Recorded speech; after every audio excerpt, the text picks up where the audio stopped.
Hi friends, welcome to மனதை தொடும் நேரம் சேனல். உங்களை அன்போடு வரவேற்கிறேன். சென்னை மாநகரத்தில் ஆகாஷ் அப்படின்னு ஒரு 22 வயது இளைஞன் இருந்தான். அவன் ஒரு நடுத்தர குடும்பத்தை சேர்ந்த பையன். அவனுக்கு அம்மா தான் எல்லாமே. ஆனால் சில வருடங்களுக்கு முன்னாடி அவங்க அம்மா உடம்பு சரியில்லாமல் இறந்துட்டாங்க. அதுக்கப்புறம் ஆகாஷ் ரொம்ப தனிமையிலையும் சோகத்திலையும் இருந்தான். தன் குடும்ப சூழ்நிலைக்காக அவன் சென்னையில் ஒரு பெரிய டெலிவரி கம்பெனியில் நைட் ஷிஃப்ட் வேலை பார்க்க ஆரம்பித்தான். ராத்திரி முழுக்க பைக்கில் அலைஞ்சி சாப்பாடு டெலிவரி செய்கிறது தான் அவனோட வேலை. தினமும் ராத்திரி வேலை முடிஞ்சு விடியற்காலை 2 மணிக்கு இல்லைன்னா 3 மணிக்கு அவன் தன் அறைக்கு திரும்புவான். அப்படி ஒரு நாள் ராத்திரி 2:30 மணிக்கு ஒரு அமைதியான இருட்டான தெரு வழியாக பைக்கில் வந்துட்டு இருக்கும்போது ஒரு வயதான பாட்டி இந்த தெருவோரத்தில் இருக்கிற ஒரு மூடிய கடை வாசலில் தனியாக உட்கார்ந்திருக்கிறதை பார்க்கிறான். அவங்களுக்கு சுமார் வயது 70 இருக்கும். நரைமுடி, கிழிந்த புடவை. ஆனால் அவங்க முகம் ரொம்ப அமைதியாக ஏதோ ஒரு பெரிய தேடலோடு இருந்துச்சு. அந்த நள்ளிரவு குளிரில் அவங்க தனியாக உட்கார்ந்து இருந்ததை பார்த்ததும் ஆகாஷ் மனசுக்குள்ளே ஏதோ ஒரு கஷ்டம் வந்துச்சு. ஆனால் அன்னைக்கு டைம் இல்லாததால் அவன் கடந்து போயிட்டான். ஆனால் அடுத்த நாள் ராத்திரியும் அதே டைமுக்கு அதே தெரு வழியாக வரும்போது அதே பாட்டி அதே இடத்துல உட்கார்ந்து தெருவிளக்கு வெளிச்சத்தையே பார்த்துட்டு இருந்தாங்க. இப்படியே தொடர்ந்து 4-5 நாள் ஆகாஷ் இதையே கவனிக்கிறான். சென்னை மாதிரி ஒரு பெரிய நகரத்தில் நள்ளிரவில் ஒரு வயசான பாட்டி ஏன் இப்படி தனியாக உட்கார்ந்துருக்காங்க? அவங்களுக்கு யாரும் இல்லையா அப்படின்னு அவனுக்குள்ள பல கேள்விகள் ஓட ஆரம்பிச்சது. ஒரு நாள் ராத்திரி நல்ல மழை பெஞ்சிட்டு இருக்கு. அன்னைக்கும் அந்த பாட்டி நனைஞ்சிட்டா அந்த கடை வாசலில் உட்கார்ந்துருந்தாங்க. இதை பார்த்ததும் ஆகாஷால் சும்மா இருக்க முடியல. பைக்கை ஓரமாக நிறுத்திவிட்டு தன் கையில் இருந்த ஒரு பார்சல் சாப்பாட்டையும் ஒரு போர்வையும் எடுத்துக்கிட்டு அந்த பாட்டி பக்கத்தில் போகிறான். பாட்டி பக்கத்தில் போய், பாட்டி, இந்த மழையில் ஏன் இங்கே தனியாக உட்கார்ந்துருக்கீங்க? இந்தாங்க, இந்த போர்வையை போத்திக்குங்க, இந்த சாப்பாடை சாப்பிடுங்க அப்படின்னு சொல்கிறான். அப்போ அந்த பாட்டி மெல்ல தலையை நிமிர்த்தி ஆகாஷை பார்க்குறாங்க. அவங்க கண்ணில் இருந்து கண்ணீர் அப்படியே வழிய ஓடுது. அவங்க ஆகாஷோட கையை பிடிச்சிக்கிட்டு, அன்பு, வந்துட்டியாப்பா? அம்மா உனக்காகத்தான் இத்தனை வருஷமாக காத்துக்கிட்டு இருக்கேன். என்னை விட்டுட்டு இனிமே போக மாட்டேன்னு சொல்லு. இல்லை அப்படின்னு சொல்லி அழ ஆரம்பிச்சிட்டாங்க. அவங்க ஆகாஷை தன் சொந்த மகன் அன்பு அப்படின்னு நினச்சி கட்டி பிடிச்சிருக்காங்க. ஆகாஷுக்கு ஒன்றுமே புரியலை. கை காலெல்லாம் ஒரு நிமிஷம் நடுங்க ஆரம்பிச்சது. அப்போது ஆகாஷ் மெதுவாக அவங்க கிட்ட, பாட்டி, நான் அன்பு இல்லை, என் பேர் ஆகாஷ் அப்படின்னு சொல்கிறான். ஆனால் அந்த பாட்டிக்கு அதை கேட்கிற நிலையில் இல்லை.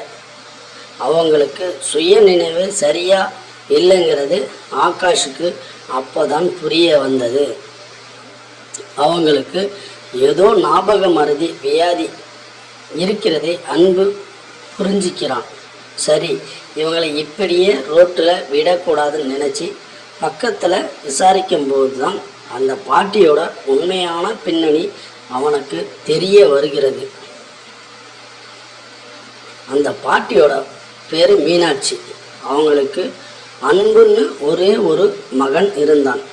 அவனோட படிப்புக்காகவும் முன்னேற்றக்காகவும் பாட்டி தன் நகைகள், சொத்து எல்லாத்தையும் விற்று அவனை பெரிய ஆளாக்கினாங்க. அவனும் சென்னைக்கு வேலைக்கு வந்து பெரிய பணக்காரனானான். ஆனால் ஒரு கட்டத்தில் அவனுக்கு தன் ஏழை அம்மா ஒரு சுமையாக தெரிஞ்சாங்க.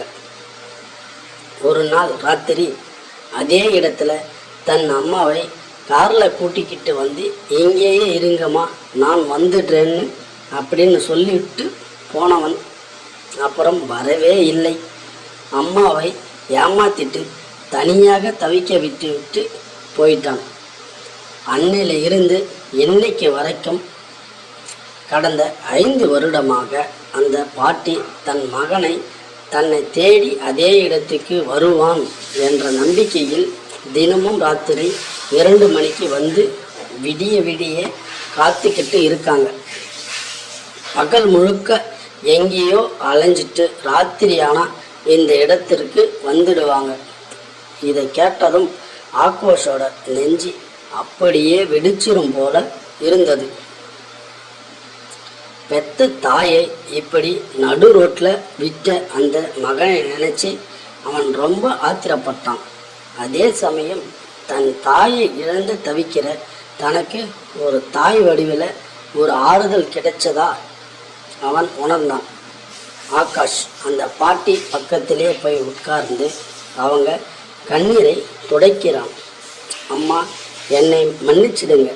இனிமே உங்களை நான் எங்கேயும் போக விடமாட்டேன். நான் தான் உங்கள் மகன் அன்பு அப்படின்னு சொல்கிறான்.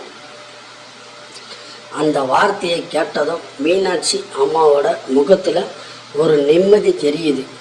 ஆகாஷ் அவங்களை அப்படியே கூட்டிக்கிட்டு வந்து தன் சின்ன அறையில் வச்சிருக்கான். அவங்களுக்கு தேவையான சாப்பாடு, மாத்திரை, உடைகள் எல்லாத்தையும் தன் சொந்த செலவில் பார்த்து பார்த்து செய்யுகிறான். பகல் நேரத்தில் அவங்க கூடவே இருந்து அவங்களை கவனிச்சுக்கிறான். மீனாட்சி அம்மாவுக்கு ஞாபக மறதி இருந்தாலும் ஆகாஷை பார்க்கும் போதெல்லாம் அவங்க முகம் மலரும். அவனுக்கு ஊட்டி விடுவாங்க. அவன் தலையை கோதி விடுவாங்க. ஆகாஷுக்கும் இத்தனை வருஷமா இல்லாத அம்மாவோட பாசமும் அரவணைப்பும் மறுபடியும் கிடைச்சதில் அவனோட தனிமை முழுசாக நீங்கிச்சு. இப்படியாக 2 வருடங்கள் கடந்து போகுது. ஆகாஷோட அன்பான கவனிப்பால் மீனாட்சி அம்மாவோட உடல்நிலையும் மனநிலையும் ரொம்ப நல்லா மாறுது. ஒரு நாள் இரவு வழக்கம்போல் ஆகாஷ் அவங்களுக்கு சாப்பாடு ஊட்டி விட்டுட்டு அவங்க மாலையில் படுத்திருக்கான்னு அம்மா மீனாட்சி அம்மா அவனோட முகத்தை உறுத்து பார்த்து கண்ணில் தண்ணியோடு சொல்கிறாங்க, ஆகாஷ், நீ என் வயிற்றில் பிறக்கலைனாலும் என் பெத்த மகனை விட எனக்கு அன்பையும் மரியாதையும் கொடுத்திருந்ததா. கடவுள் என் மகனை என் கிட்ட இருந்து பறிச்சுக்கிட்டாலும் உன்னை எனக்கு மகனாக கொடுத்திருக்கார் அப்படின்னு சொல்கிறாங்க. அவங்களுக்கு உண்மை தெரிஞ்சதும் அவங்க ஆகாஷை தன் மகனாக ஏற்றிக்கிட்டதை நினைச்சும் ஆகாஷ் அழுதுகிட்டே அவங்களை கட்டி பிடிச்சிக்கிறான்.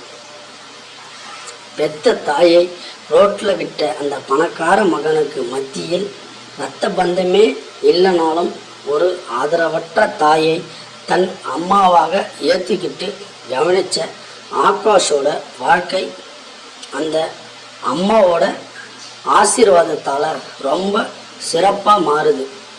அவனுக்கு வேலையிலையும் நல்ல உயர்வு கிடைக்குது. 2 பேரும் ஒருத்தருக்கு ஒருத்தர் துணையாக இன்னைக்கும் அந்த சென்னையில் ஒரு அழகான எமோஷ்னல் குடும்பமாக வாழ்ந்துக்கிட்டு வராங்க. நண்பர்களே, பெற்றவங்களை கைவிடுகிறது இந்த உலகத்திலேயே மிகப்பெரிய பாவம். இந்த வீடியோ உங்களுக்கு பிடிச்சிருந்தா, உங்கள் மனசை தொட்டுச்சு அப்படின்னா மறக்காமல் நம்ம சேனலை சப்ஸ்கிரைப் பண்ணுங்கள்.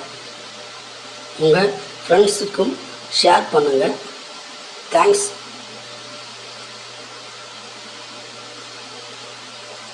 நன்றி. வணக்கம்.